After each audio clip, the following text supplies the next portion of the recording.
The British public may have supported the Nuremberg executions, but by the 1950s, there was increasing disquiet at the continued use of the death penalty. In 1953, this unease was evident in the case of Derek Bentley.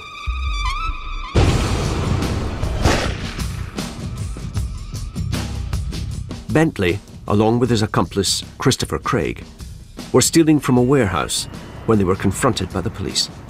Craig fled, but Bentley was arrested and was alleged to have shouted, "Let him have it," moments before Craig shot dead PC Sidney Miles.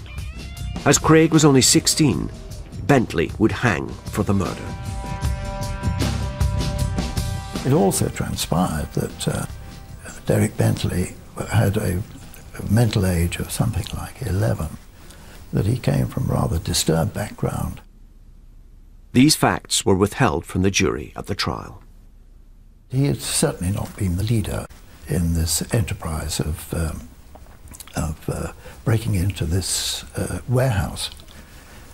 He'd been easily captured by the police, and the police simply said that he had shouted out to Craig as he came up onto the roof, "Let him have it."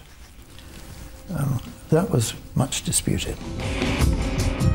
The case rested on the prosecution's assumption that "let him have it" was an encouragement to shoot the policeman, not to hand the gun over. But many of the public disagreed with this interpretation, and there was even doubt that he had said this at all. I think everybody thought that he would be reprieved. And when he wasn't reprieved, there was a great deal of public concern, both in the press, but also by people going along to the prison in the morning and creating a large demonstration. The apparent injustice led to some public sympathy for Bentley, and to a questioning of the state's right to execute a mandatory death sentence on a vulnerable individual. I think what that demonstrated was that to have a system in which the death penalty was mandatory for murder, and in which every way of trying to classify murders as those that were death-worthy and not death-worthy came down to a political decision of a Secretary of State. That particular Secretary of State decided that he would not act in the favour of Derek Bentley. So there seemed to be a gross unfairness in the case. Bentley's case caught the public's attention through its coverage in the press. Through the 1950s, capital punishment began to be openly debated on the pages of the nation's newspapers. Britain had one of the highest rates of newspaper readership in the entire world. And there's enormous competition between, the People, the News of the World, the Mirror, the Mail, the Express, and so on. And they use those classic Victorian staples of sex and sensation and murder and whatnot to sell copies. In 1955, the press seized on the story of Ruth Ellis, a young woman sentenced to hang for the murder of her lover. We'd have to say that there's an element of interest in the fact that it was an attractive woman, that it was a crime of passion, so-called. She wasn't necessarily a sympathetic person. In those times when promiscuity was decried even more than today, she'd had a couple of lovers, she had 2 children. There were quite a bit of concern that she didn't just shoot him once, but several times.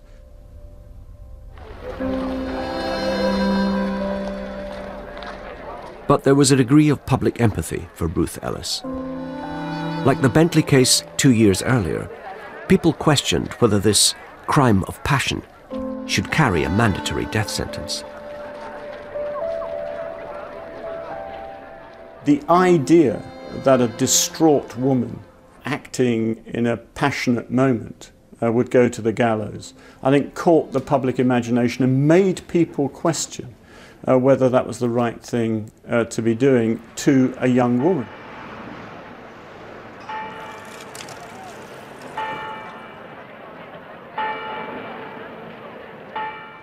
And that raised the further question then, if it was not right to do it for young women, was it right to do it to young men?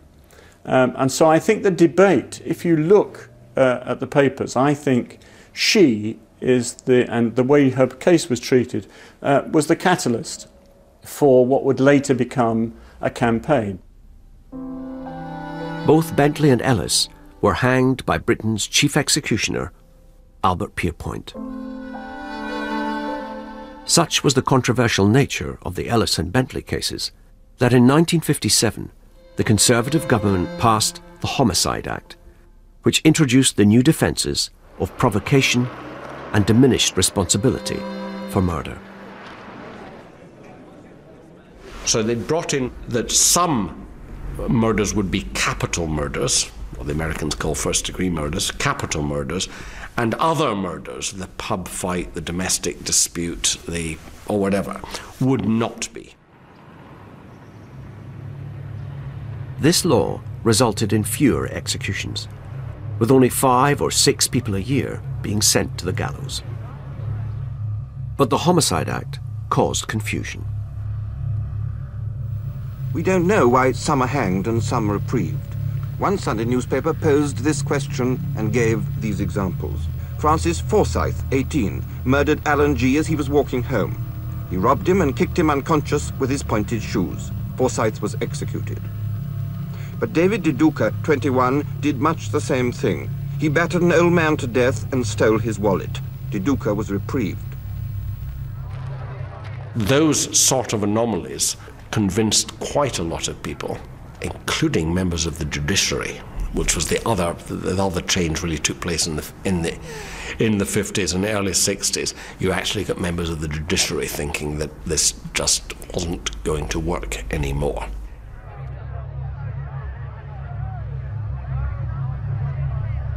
The debate over capital punishment peaked in December 1964, when a Labour MP, Sidney Silverman, submitted a private member's bill to Parliament. Silverman's bill proposed an experiment, the suspension of all executions for 5 years. On the 21st of December 1964, as Parliament debated this bill, the BBC screened a live debate between proponents of capital punishment and abolitionists. In 2.5 hours from now, we shall know whether or not hanging for murder is likely to be abolished in Great Britain. At this moment, the House of Commons is locked in debate on capital punishment. There'll be a free vote at 11 o'clock. But I believe that this particular penalty for particular people, namely professional criminals, is the one real deterrent. This argument about deterrence, of course, is the standard argument that's been put for 150 years in respect of every form of capital punishment and has always been proved wrong. Astonishing that Henry Brooke should bring testimony today to say that he's now convinced that that particular argument cannot be borne out. Later that evening, Sidney Silverman's bill was passed by 200 votes to 98. But it didn't reflect public opinion on the issue. Despite much sympathy for cases like Bentley and Ellis, there was still widespread support for capital punishment. In polls in the 1960s, people said the one thing about the whole of the 1960s that they disliked most was the abolition of the death penalty. So what you have, effectively, is an elite-driven, kind of liberal establishment project to reform the death penalty.